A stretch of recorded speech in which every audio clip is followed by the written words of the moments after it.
Sir thank you sir. మిమ్మల్ని చూడటం చాలా ఆనందంగా ఉంది Vikram sir. Like very big fan of you. Ranjith sir మీకు కూడా చాలా పెద్ద ఫ్యాన్. ఒక 2 నెలల క్రితం తెలుగులో చెప్తాను సార్, అందుకు మా వాళ్ళకి అర్థం అవటానికి. ఒక 2 నెలల క్రితం నేను ముంబైలో బేబీ హిందీ చేస్తున్నప్పుడు జ్ఞానవేల్ సార్ ఈ ఫిలిం మాకు ఒక 10-15 మినిట్స్ ఫిలిం చూపించారా. మైండ్ పోయింది అసలు. ఇది వేరే లెవెల్ సినిమా. మీరు చూస్తున్నది అంతా కొంత పర్సంటేజ్ అంతే. ఇది తీయటానికి, ప్రొడ్యూస్ చేయడానికి, డైరెక్ట్ చేయడానికి, యాక్ట్ చేయడానికి చాలా చాలా గట్స్ ఉండాలి. ఇది వెరీ వెరీ వెరీ ఒక గ్రేట్ ఫిలిం కాబోతోంది. ఒక గట్ ఫీలింగ్తో చెప్తున్నాను.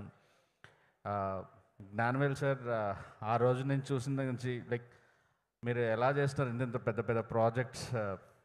I love your gut sir. పెద్ద డైరెక్టర్కి ఇలాంటి ప్రొడ్యూసర్ ఉండాలని కోరుకుంటున్నానండి. Ranjith sir like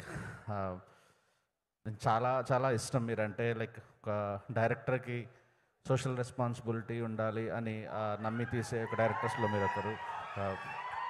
very big fan of you. Yeah. And Vikram sir, నేను మీ గ్రోత్ అలా చూస్తూ పెరిగాను. బంగారు కుటుంబం గుర్తుంది, 9 నెలలు గుర్తుంది. పితామగన్ నుంచి ఈరోజు మీ స్థాయి ఎక్కడికో వెళ్ళింది. స్ట్రగుల్ అవుతున్న ప్రతి యాక్టర్కి మీరు ఒక ఇన్స్పిరేషన్.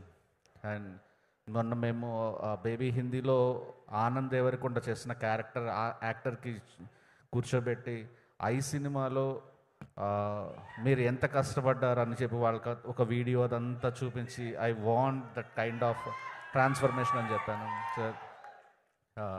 లక్కీ సార్, మేమందరం చాలా పెద్ద ఫ్యాన్స్. నిన్న మా సినిమా హీరోయిన్ ఫిలింఫేర్లో తన పేరు అనౌన్స్ చేయడం కంటే మిమ్మల్ని చూసి ఎక్కువ ఎక్సైట్ అయ్యింది best actor. So like so happy to see you sir. August 15 ఒక బ్లాక్ బస్టర్ కోసం ఎదురు చూస్తున్నాం. Thank you so much.